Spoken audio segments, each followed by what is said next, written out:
You've hiked 5 miles in the dark. You've set up your tripod. You are standing in front of one of the most magnificent mountain ranges on Earth. You press the shutter, and the photo is completely lifeless. The mountains look flat, the sky is a washed-out white, and the whole scene feels like a sterile documentary rather than an epic adventure. Your composition wasn't wrong. Your exposure was mathematically perfect. So, what failed? Your timing. In our last 2 lessons, we learned how to control the quality and direction of our light. We manipulated softboxes and desk lamps. But out here, we don't control the light. The Earth's rotation does. Out here, if you want different light, you don't move a light stand. You wait. Today, we are synthesizing everything we know about light and applying it to the sun. And I'm going to show you why forcing yourself to shoot during the harshest, ugliest part of the day might actually be the best exercise for your creative eye. I'm Dale Sinclair. Today, we are decoding the daily cycle of natural light, mastering the golden hour, the blue hour, and conquering the midday sun. Back in lesson 3.4, we talked about white balance and how light has a color temperature measured in Kelvin. And in lessons 6.1 and 6.2, we covered hard versus soft light and direction. When we shoot natural light, the sun is our only bulb. It doesn't change size and its output is constant. What does change is the Earth's atmosphere. Think of the atmosphere as a giant optical filter. When the sun is directly overhead, its light punches straight through the thinnest part of the atmosphere. But when the sun is low on the horizon, that light has to travel through miles and miles of dust, moisture, and air. That journey scatters the blue light waves and acts as a massive natural softbox. This daily rotation gives us 3 distinct lighting profiles. Let's start with the one everyone loves. Welcome to the golden hour. This happens roughly an hour after sunrise and an hour before sunset.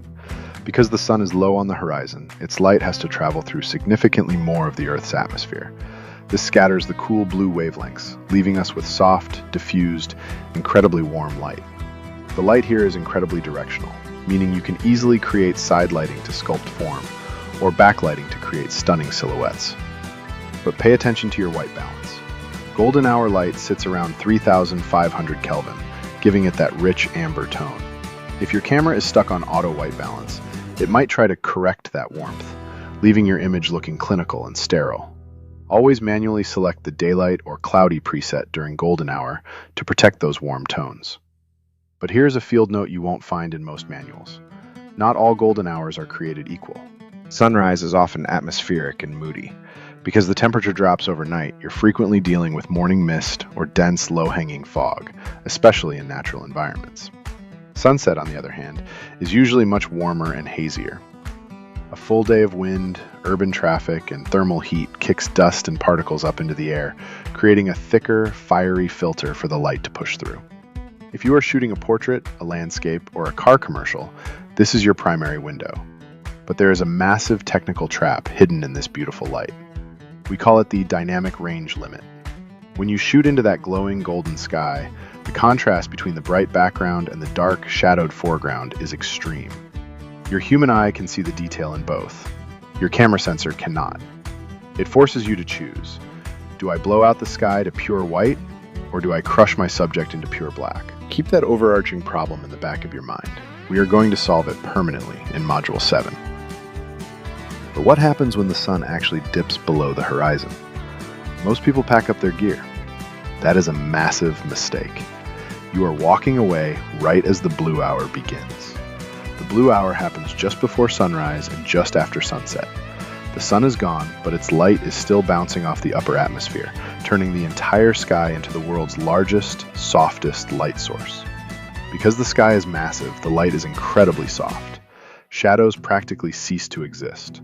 The color temperature spikes to a very cool 7,000 to 10,000 Kelvin, shifting everything into deep, cinematic blues and purples. This is the exact moment cityscapes come alive. It's when the artificial, warm, tungsten light of street lamps perfectly balances against the cool ambient light of the sky. The challenge here is your exposure triangle. You are losing light fast. To maintain a clean image without cranking your ISO into oblivion, you need a slow shutter speed. The blue hour is the territory of the tripod. We've covered the romance of the golden hour and the cinematic mood of the blue hour. If this breakdown is helping you plan your next shoot, take a second to subscribe. We rely on the community, not just the algorithm, to keep this field manual growing. Here's my question for you. Now that you know the physics of the atmosphere, are you a crisp sunrise shooter or a hazy sunset shooter? Getting up at 4 a.m. requires a different kind of discipline than waiting around at 8 p.m. Tell me your preference in the comments. Now, we have to talk about the elephant in the room. The hours between 10 a.m. and 2 p.m. The midday sun. The conventional advice is to put your camera away. The light is coming straight down. It is a tiny, hard light source. It creates dark, unflattering raccoon eyes on your portraits, and it flattens landscapes because the shadows are hidden underneath the subjects. The color temperature sits at a neutral, sometimes sterile 5,500 Kelvin. If you try to shoot a romantic portrait or an ethereal landscape at midday, you will fail. But remember our internal code here at North of Wendigo. We don't fight the environment, we adapt to it. If the light is harsh, contrasty, and aggressive, what subjects benefit from that? Architecture, high contrast black and white street photography, abstract geometry. When you have hard, overhead light, stop looking for soft gradients. Start looking for graphic shapes. Look for shadows cast on the pavement. But what if you must shoot a portrait at 1 p.m.? This is where Fieldcraft comes in. You use the environment. You look for a massive white concrete wall acting as a natural reflector, bouncing that hard sun back into your subject's face to fill the shadows. Or you pull a cheap 5-in-1 collapsible reflector out of your bag. You can't turn the sun off, but you can certainly redirect it. Midday isn't bad light, it's just demanding light. Here's your assignment for today. It requires patience, which is the most important piece of gear you own. I want you to find a single, compelling location. It could be an interesting tree, a city intersection, or the view from your balcony. You are going to take the exact same photograph 3 different times in one day. Shoot it at noon, shoot it 30 minutes before sunset, and shoot it 20 minutes after the sun goes down. We talk a lot about leave no trace and maintaining image integrity. We don't generate fake lighting in Photoshop. We find it in the real world. This exercise will prove to you, permanently, that the time on your watch dictates the mood of your image far more than the settings on your dial. Here's a field adaptation for mobile users. Your phones are computational beasts, but they struggle in the blue hour. They will try to brighten the sky and introduce heavy digital noise. Use a mini tripod or prop your phone against a wall, and use your camera app's night mode to force a longer exposure instead of relying on high ISO. And with that, we have reached a major milestone. You now understand the machine in your hands. You know how to compose a frame, and you know how to read, shape, and wait for the light. Before we move on, I want you to internalize this framework. If you are out in the field and the light isn't working, you only have 3 options.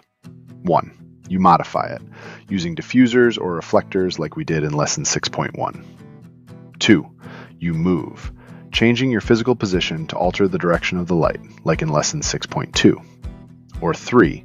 You wait, letting the Earth's rotation solve the problem for you, like we did today. But what happens after you press the shutter? What about that dynamic range trap we talked about earlier, where the golden sky is too bright and your subject is too dark? Even Ansel Adams said the negative is just the score, but the print is the performance. In Module 7, we are crossing over into Part 3 of the path, the digital darkroom. We are going to look at raw files, AI masking, and how to mathematically recover the light your sensor failed to capture without destroying the integrity of the original file. I'm Dale Sinclair.